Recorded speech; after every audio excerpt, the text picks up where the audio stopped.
nandito kayo para kay sa superstar natin na si Miss Nora Honor. Parang avid fan ho kayong sobra ni Miss Nora Honor. Saan po kayo galing? Galing pa ako ng Cavite, Dasma.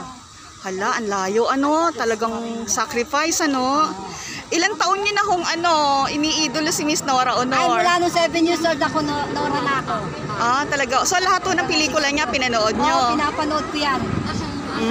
Talagang wala ho kayong pinapalampas. Pinapalagpas ang dami kong album yan. Nagkasunog na sa amin, dala-dala kong mga album yan. Talaga po? So may dala ho kayong album ngayon? Hindi ako nakadala kasi namamadali na ako.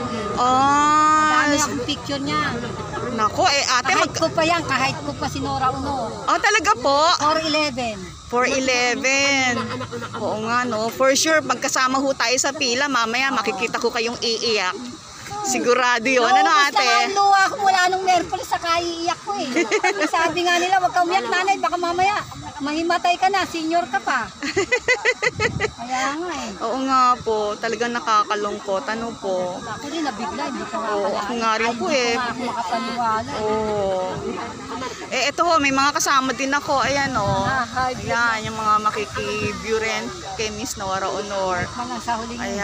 sandali. Opo. Ang sakit Ako nga ho, nanonood lang sa Facebook naiiyak na eh. Opo. Kaya sabi ko sa kambal ko, pupunta ako kahit anong mangyari. Opo. Makita ko siya. Kasi nung buhay nga kahit saan kahit sa likod ng Araneta, doon ako nagdadaan. Kasi wala akong pambiling ticket eh. Itinda lang din ako eh. Talaga po? Yung buhay ni Nora Honor, parang buhay ko rin ng araw. Talaga po? Lahat tinitinda ko, nagtatawag pa ako ng jeep.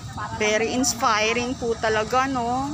Kailangan lang tayong magsikap tsaka magtyaga. Opo. Sige ate, salamat po Salamat sa oras. Tama. Opo.